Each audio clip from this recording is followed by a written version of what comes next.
আসছি তালতলির জাদুর চা পয়েন্ট। এটা হচ্ছে টলারঘাটে জাদুর চা পয়েন্ট। আসলে এখানে চাটা খুব সুন্দর, আর এই চাটার নাম শুনে আমরা এখানে আসছি। আমরা এখন কথা বলবো ভাইয়ের সাথে। ভালো আছেন? ভালো আছেন না? জি আলহামদুলিল্লাহ।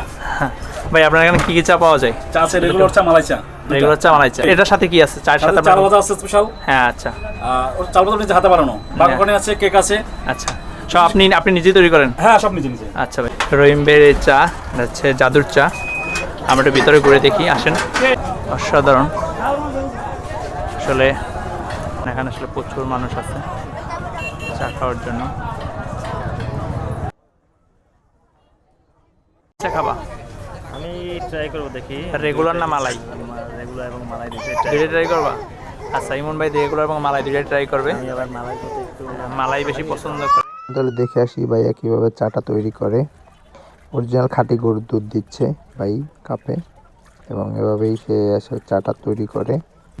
এর কারণেই চাটা তো বেশি মজার হয়। মালাই চা হচ্ছে না, এই জন্য ভাই যে চাটা তৈরি করতেছে হচ্ছে মালাই চা। মালাইটা তো হয়, কিন্তু মালাইটা বিষয় হচ্ছে মালাই থাকলে দিতে পারি। মালাইটা প্রাকৃতিক তো উঠে যায়, ঠিক আছে? আচ্ছা, দুধ এটা জ্বালাচ্ছি, মালাই না? আর এখান থেকে মালাই চা, এই যে এটা মালাই।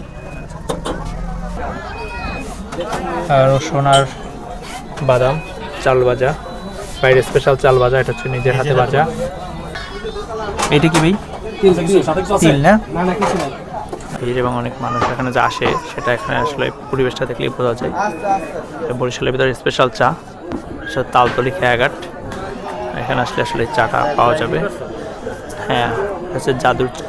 আর এখানে সবথেকে সুন্দর একটা ব্যাপার হচ্ছে এই দোলনাটা। একটা সুন্দর একটা দোলনা আছে, এখানে একটা বাবু দোলন খাচ্ছে। আসলে এই পরিবেশটা আসলে জোস এবং অনেক সুন্দর করে সাজানো হয়েছে। অবশ্যই আপনারা একবার হলে ভিজিট করবেন এখানে। বাইরে স্পেশাল মালাই চা জাদুর চা পয়েন্টে।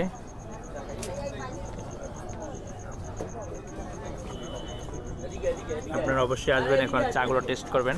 ঠিক আছে, ধন্যবাদ। এই হচ্ছে আমার ইমন ভাই।